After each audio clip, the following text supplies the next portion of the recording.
Bonjour, je m'appelle Geneviève et je vais vous présenter les livres sélectionnés cette année pour le prix Première Victor du livre jeunesse. Si vous écoutez cette vidéo, c'est que vous faites partie des centaines d'élèves qui composent notre jury littéraire. Alors écoutez bien et découvrez avec moi les histoires dans lesquelles vous allez pouvoir vous plonger tout de suite après cette vidéo.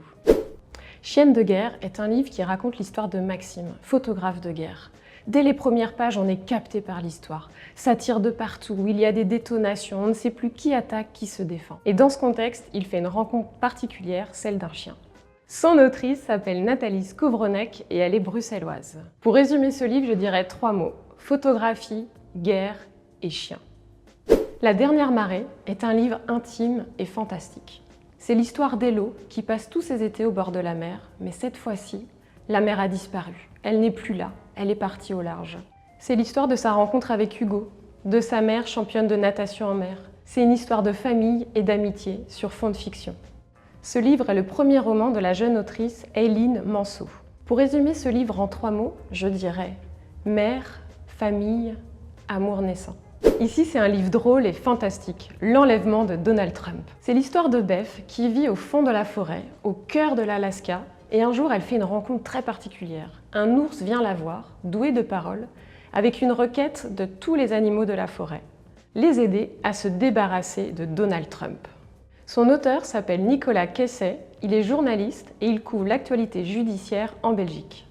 Les 3 mots qui résumeraient cette histoire, ce sont animaux, forêt et Trump. Une île lointaine, c'est un livre avec beaucoup d'émotions. On rit, on sourit à la fois.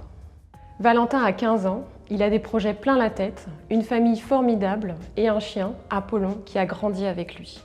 C'est l'histoire de son grand-père qui vieillit et de comment Valentin accepte sa vieillesse alors qu'elle paraît encore si loin. Franck Andrian est un auteur belge qui partage sa vie entre l'écriture et l'enseignement. Pour résumer ce livre en 3 mots, je dirais chien, vieillir et lumière. Un week-end avec Oscar est un livre touchant. Un livre qui parle de la force des liens familiaux, du deuil et des épreuves de la vie. C'est l'histoire de 2 frères, Oscar, atteint de trisomie 21, et Jamie, qui ont perdu leur père. Quand le week-end touche à sa fin et que sa mère ne revient pas, Jamie se retrouve face au défi le plus difficile de sa vie. Ce livre a été écrit en anglais par Robin Bavati et traduit par Anne Cohen-Becher. Les 3 mots pour résumer ce livre sont fratrie, handicap et amitié. Voilà, maintenant vous en savez plus sur ces romans sélectionnés. Plus d'1 minute à perdre pour vous plonger dans ces magnifiques histoires. Croyez-moi, ça en vaut vraiment la peine. Alors, à vos marques, prêts, lisez!